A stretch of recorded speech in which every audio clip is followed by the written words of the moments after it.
America आणि Iran यांच्यातलं युद्ध आता पुन्हा एकदा भडकण्याच्या आणि पूर्वीच्याच पदावर येण्याची शक्यता दाट आहे. कारण झालंय असं की आतापर्यंत डोनाल्ड ट्रम्प, आम्ही तुम्हालाही सांगत होतो की प्रत्येक वेळी डोनाल्ड ट्रम्प हे हेडलाईन मॅनेजमेंट करतात किंवा मार्केट मॅनेजमेंट करतात आणि त्यासाठी काहीही बोलून मोकळे होतात. पण प्रत्यक्षात युद्ध संपण्याच्या किंवा थांबण्याच्या कुठल्याही मार्गावर आता सध्या नाही.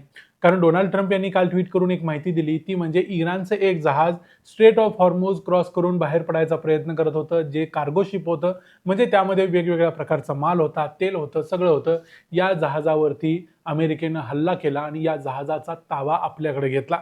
म्हणजे आतापर्यंत जी इराणची जहाजं बाहेर पडायचा प्रयत्न करत होती, त्यांना वॉर्निंग दिली जायची आणि ती जहाजं परत रिटर्न केली जायची. अशी 10 जहाजं आतापर्यंत परत गेलेली होती. पण यावेळी मात्र अमेरिकेनं जहाजावर हल्ला केलाय.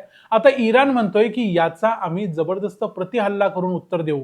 त्यांनी हल्ले करायला सुरुवात देखील केलेली आहे.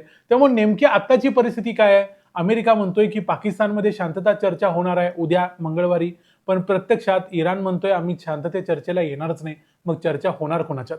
तर एकूण या सगळ्या युद्ध परिस्थितीकडे बघितलं तर अनेक प्रश्न आहेत, त्यांची उत्तरं मात्र मिळत नाहीत. त्यामुळे नेमकी आत्ताची परिस्थिती काय आहे आणि एकूण या संदर्भातले नवीन अपडेट्स काय ते सगळं बघूया आजच्या या व्हिडिओमध्ये. मी आहे रणजित यादव आणि तुम्ही पाहताय द मराठी बाणा.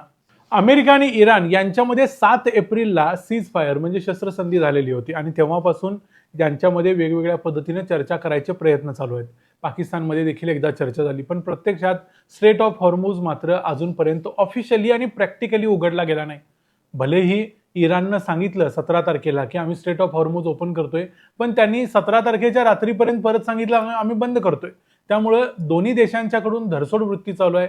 अमेरिकेनं इराणनं स्ट्रेट ऑफ हॉर्मुझ ओपन केल्यानंतर देखील आपला ब्लॉकेड मात्र चालू ठेवलेला होता. त्यामुळे या दोन्ही देशांच्या मध्ये नेमकं खरं काय आणि खोटं काय हे आता सध्या कळत नाहीये. पण आता सध्या एक लेटेस्ट बातमी अशी आहे की इराणचं एक जहाज होतं ज्याचं नाव आहे टोस्का. हे कार्गो शिप होतं. हे जहाज गल्फ ऑफ ओमान म्हणजे ओमानची जे आखात आहे या आखातातून बाहेर पडायचा प्रयत्न करत होतं. त्याला अमेरिकेच्या वॉरशिपनं अनेक वेळा वॉर्निंग दिली. ही वॉर्निंग दिल्यानंतरही हे जहाज बाहेर पडायचा प्रयत्न करतच होतं आणि वॉर्निंग देऊन सुद्धा ऐकत नाहीत हे समजल्यानंतर अमेरिकेच्या वॉरशिपनं त्याच्यावरती एक हल्ला केला आणि त्याच्यावरती सुरुवातीला जे काही हल्ले केले त्यानंतर देखील त्या जहाजानं प्रतिसाद दिला नाही आणि तो पुढं मूव्ह करायचा प्रयत्न करत होता. त्यावेळी अमेरिकेच्या जहाजांनी या जहाजाच्या म्हणजे इराणियन जहाजाच्या इंजिनवरती हल्ला केला आणि तिथं एक भगदाड पाडलं असं डोनाल्ड ट्रम्प यांनी ट्विट करून सांगितलंय. ते म्हणालेत की आम्ही तिथं एक होल पाडलंय.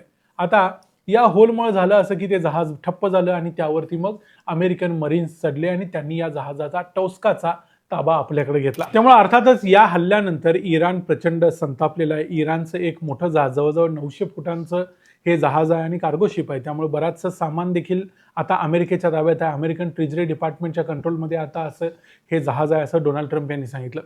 त्यामुळे इराण या हल्ल्याला प्रत्युत्तर देणार आहे आणि इराणनं काही आपले ड्रोन्स देखील या वॉरशिप्सवरती हल्ला करण्यासाठी सोडलेले आहेत असं समजतंय.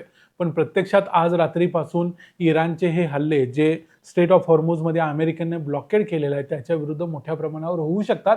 आणि याशिवाय जी गल्फ कंट्रीज आहेत म्हणजे ओमान आहे, सौदी अरेबिया, कतार, कुवेत यांच्यावर देखील आजपासून हल्ले होण्याची शक्यता आहे. कारण आतापर्यंत आपण एक पॅटर्न बघितला आहे, जेव्हा जेव्हा अमेरिका इराणवर हल्ला करते त्याचं प्रत्युत्तर इराण आजूबाजूच्या राष्ट्रांच्यावर हल्ले करून देतो आणि असे हल्ले आज होण्याची शक्यता आहे. त्यामुळं डोनाल्ड ट्रम्प भलेही म्हणत आलेत मागच्या काही दिवसांपासून की आजची रात्र ही सगळ्यात शांततामय रात्र असणार आहे, वर्ल्ड पीससाठी सुंदर रात्र असणार आहे वगैरे वगैरे, पण प्रत्यक्षामध्ये या युद्धामध्ये अजूनपर्यंत पीस अचीव करणं, शांतता अचीव करणं डोनाल्ड ट्रम्प यांना जमलेलं नाही. आता याच्यानंतर बघूया की ऍक्च्युली शांतता चर्चेसंदर्भातला सीन काय आहे. आता इराणचं आतापर्यंतचं धोरण बघितलं तर एक लक्षात येते की इराण या ठिकाणी अडवणूक करायचा प्रयत्न करतोय आणि एका बाजूला अमेरिकेनं सांगितलंय की उद्या 21 तारखेला पाकिस्तानची राजधानी इस्लामाबादमध्ये पुन्हा दुसऱ्या राऊंड होणार आहे, चर्चेचा दुसरा राऊंड. या चर्चेच्या दुसऱ्या राऊंडसाठी जेडी व्हॅन्स येत आहेत, स्टीव्ह विटकॉफ येत आहेत आणि जॅरेड कुशनर येत आहेत, जे सुरुवातीला आलेले होते. हेच तिघं लोक येणार आहेत आणि पुन्हा एकदा चर्चा होणार आहे. पण प्रत्यक्षात इराणनं सांगितलंय की आम्ही या चर्चेला येणारच नाही. इराणी मीडियानं याबद्दलच्या बातम्या दिलेल्या आहेत. त्यांचं असं म्हणणं आहे की अमेरिकेनं जो स्ट्रेट ऑफ हॉर्मुझमध्ये इराणला ब्लॉकेड लावलाय, जी नाकेबंदी केलेली आहे ती काढल्याशिवाय आम्ही येणार नाही. पण प्रत्यक्ष इराणनं देखील इथं ब्लॉकेड केलेलं आहे आणि अमेरिकेनं फक्त इराणसाठी ब्लॉकेड केलाय, इराणनं तर अख्ख्या जगासाठी ब्लॉकेड केलाय. काल तर इराणनं 2 भारतीय जहाजांच्या वरती फायर केलेलं होतं. त्यामुळे इराण या ठिकाणी संपूर्णपणे अडवणुकीची भूमिका घेतोय आता असं सगळ्यांनाच वाटायला लागले. डोनाल्ड ट्रम्प यांचे हात सुरुवातीला अडकलेले होते, ते आता सुटलेले आहेत. पण डोनाल्ड ट्रम्प जे काही करतायत त्याच्याबरोबर उलटं, आणि तेही सगळ्या जगाला वेठीस धरून इराण करतोय, हेही आता सगळ्यांच्या समोर यायला लागले. पण तरी देखील अमेरिकेनं स्पष्ट केले की ते उद्याच्या या चर्चेसाठी जाणार आहेत. JD व्हॅन्स तिथं असणार आहेत, भलेही इराण तिथं येवो किंवा न येवो. डोनाल्ड ट्रम्प यांनी काल केलेल्या ट्विटमध्ये सांगितलं की जर ही चर्चा फिसकटली किंवा यामध्ये त्यांच्या मनासारखा रिझल्ट मिळाला नाही, तर अमेरिका पुन्हा एकदा, ज्या त्यांनी 7 तारखेला सांगितलं होतं की इराणमधल्या सगळ्या पॉवर प्लांट्सवरती आम्ही हल्ले करू आणि सगळं काही उद्ध्वस्त करून टाकू, ती गोष्ट आम्ही करायला तयार आहोत, असं डोनाल्ड ट्रम्प यांनी सांगितलं. दुसऱ्या बाजूला इराण बघितलं तर इराण थोडं लवकर सेलिब्रेट करायला लागलाय. इराणचा असा विश्वास बसलाय की आपण हे युद्ध जिंकलोय. त्यामुळे इराणचा ओव्हर कॉन्फिडन्स आता इराणला महाग पडू शकतो, अशी सध्याची परिस्थिती आहे.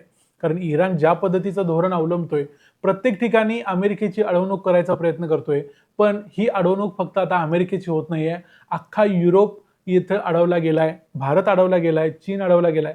सगळ्यांसाठी या गोष्टीचा त्रास होतोय. त्यामुळं इराणच्या बाजूनं जे जनमत सुरुवातीला दिसत होतं किंवा जगभरातल्या अनेक राष्ट्र दिसत होती, ती आता दिसत नाहीयेत. त्यामुळे इराणचा ओव्हर कॉन्फिडन्स इराणला नडू शकतो. या ठिकाणी इराण जर चर्चेला तयार झाला नाही उद्याच्या, आणि खरोखर अमेरिकेनं त्यांच्यावरती जर पॉवर प्लांट्सवर हल्ला केला, तर इराण खरोखर डोनाल्ड ट्रम्प म्हणतात तसं स्टोन एजेसमध्ये, म्हणजे अश्मयुगामध्ये पोहोचू शकतो.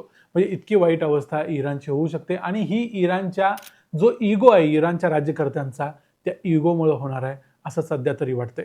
या संपूर्ण परिस्थितीबद्दल तुमचं काय मत आहे? तुम्हाला काय वाटतं, खरोखर इराणनं रेड लाईन क्रॉस केलेली आहे का? इराण एक इगोमध्ये ओव्हर कॉन्फिडंट झालेला आहे का? इराणच्या बाबतीत अमेरिकेनं काय करायला पाहिजे किंवा जगानं काय करायला पाहिजे, याबद्दल तुमचं मत आम्हाला कमेंट्समध्ये जरूर सांगा. व्हिडिओ आवडला असेल तर व्हिडिओला लाईक करा, चॅनलला सबस्क्राईब करा. आणि आम्ही एक व्हॉट्सअप चॅनल चालू केला आहे. या व्हॉट्सअप चॅनलची लिंक आम्ही कमेंट्समध्ये आणि डिस्क्रिप्शनमध्ये देतोय, त्यालाही जॉईन करा. पुन्हा भेटू पुढच्या व्हिडिओमध्ये. तोपर्यंत पाहत राहा द मराठी बाणा. जय हिंद, जय महाराष्ट्र.